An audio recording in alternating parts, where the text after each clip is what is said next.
విదేశాలకు వెళ్లాలనుకునే భారతీయుల మొదటి చాయిస్ కెనడా.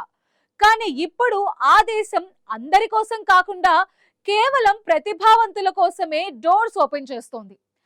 ఎవరైనా రావచ్చు అన్న నినాదం నుంచి అవసరమైన వారే రావాలి అనే కొత్త నినాదం వైపు కెనడా అడుగులు వేస్తోంది.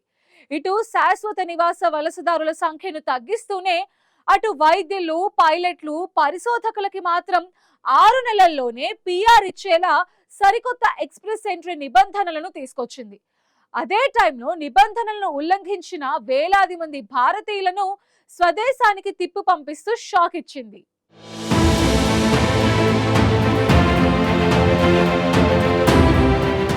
వలస విధానాల విషయంలో ప్రపంచ దేశాలు ఇప్పుడు కీలక నిర్ణయం తీసుకుంటున్నాయి. ఒకవైపు దేశీయ ఆర్థిక వ్యవస్థను బలోపేతం చేస్తూనే కీలక రంగాల్లో నైపుణ్య కార్మికుల కొరతను తీర్చాలని భావిస్తున్నాయి. అదే సమయంలో అనియంత్రిత వలసలను కట్టడి చేయాలి. ఆ నేపథ్యంలోనే కెనడా ప్రభుత్వం తీసుకున్న తాజా నిర్ణయాలు అంతర్జాతీయ వలస రాజకీయాల్లో కీలకంగా మారాయి. శాశ్వత నివాస వలసదారుల సంఖ్యను పరిమితం చేస్తూనే ప్రతిభావంతులకు మరింత ప్రాధాన్యమిచ్చేలా ఇమిగ్రేషన్ నిబంధనల్లో మార్పులు చేసింది. కెనడాలో ఎక్స్ప్రెస్ ఎంట్రీ వ్యవస్థ అనేది నైపుణ్య కార్మికుల దరఖాస్తులను వేగంగా పరిశీలించేందుకు రూపొందించిన ఆన్లైన్ మెకానిజం. ఇతర ఇమిగ్రేషన్ కేటగిరీలతో పోలిస్తే ఇది వేగవంతమైన ప్రక్రియ.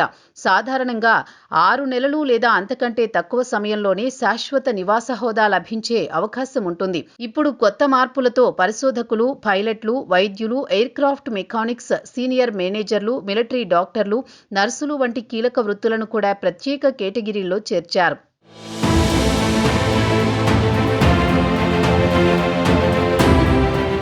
కెనడా ఫెడరల్ ప్రభుత్వం ప్రకారం ఆరోగ్య సంరక్షణ, విమానయానం, రక్షణ రంగాల్లో తీవ్ర కార్మిక కొరత ఉంది.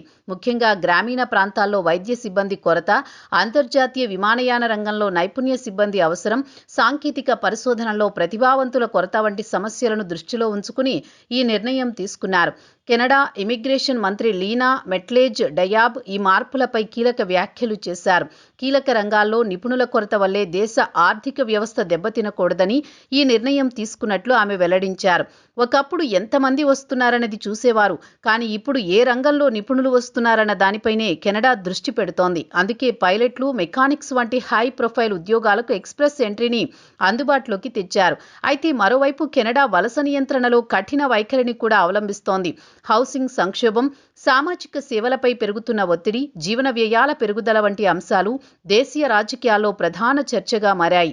ఈ నేపథ్యంలో శాశ్వత నివాస హోదాల సంఖ్యను తగ్గించడం, అక్రమ వలసలపై కఠిన చర్యలు తీసుకోవడం ప్రారంభించింది.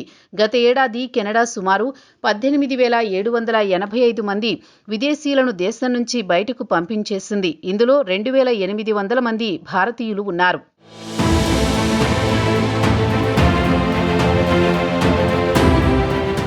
ఈ వివరాలను కెనడా బోర్డర్ సర్వీస్ ఏజెన్సీ వెల్లడించింది. సరైన ధ్రువపత్రాలు లేకపోవడం, క్రిమినల్ కేసులు, వీసా నిబంధనల ఉల్లంఘన, జాతీయ భద్రతకు ముప్పు కలిగించే పనులు, వ్యవస్థీకృత నేరాల్లో భాగస్వామ్యం ఉన్నట్లు గుర్తిస్తే కెనడియన్ బోర్డర్ సర్వీసెస్ ఏజెన్సీ వెంటనే చర్యలు తీసుకుంటోంది. మొదటి 15 నెలల్లోనే 18,785 మందిని పంపించగా మరో 29,542 మందిని వెనక్కి పంపే ప్రక్రియ కొనసాగుతోందని తెలుస్తోంది. మెక్సికోకు చెందిన 3,972 మంది, భారతీయులు 2,800 మందిని ఇప్పటికే పంపేశారు. ఇంకా వేలాది కేసులు పెండింగ్లో ఉన్నట్లు తెలుస్తోంది. కెనడా నుంచి ఒకరిని వెనక్కి పంపేటప్పుడు ఆ నేర తీవ్రతను బట్టి 3 రకాల ఆదేశాలు జారీ చేస్తారు. అందులో మొదటిది తక్కువ తీవ్రత కలిగిన డిపార్చర్ ఆర్డర్. ఈ ఆదేశం వచ్చిన వారు 30 రోజుల్లో దేశం విడిచి వెళ్లాలి. సమయానికి వెళ్లకపోతే అది డిపోర్టేషన్ ఆర్డర్గా మారుతుంది. ఇక రెండవది ఎక్స్క్లూజన్ ఆర్డర్ కింద ఏడాది నుంచి 5 ఏళ్ల వరకు దేశంలోకి తిరిగి ప్రవేశంపై నిషేధం ఉంటుంది. మూడోది అత్యంత తీవ్రమైనది డిపోర్టేషన్ ఆర్డర్. ఇది అందిన వారు జీవితాంతం కెనడాలోకి అడుగు పెట్టలేరు. ఒక్కసారి డిపోర్ట్ అయ్యారంటే అది పాస్పోర్ట్ మీద పెద్ద మచ్చలా మిగిలిపోతుంది. అయితే ఇక్కడ కెనడా పూర్తిగా వలసలను మూసివేయడం లేదు, ప్రతిభకు తలుపులు తెరిచి ఉంచుతోంది. కానీ నిబంధనలను ఉల్లంఘించే వారిపై కఠిన చర్యలు తీసుకుంటోంది. ఇది సెలెక్టివ్ ఇమిగ్రేషన్ మోడల్ అని, దేశానికి అవసరమైన నైపుణ్యాన్ని ఆహ్వానిస్తూ వ్యవస్థను దుర్వినియోగం చేసేవారిని నిరోధించడమని విశ్లేషకులు చెబుతున్నారు.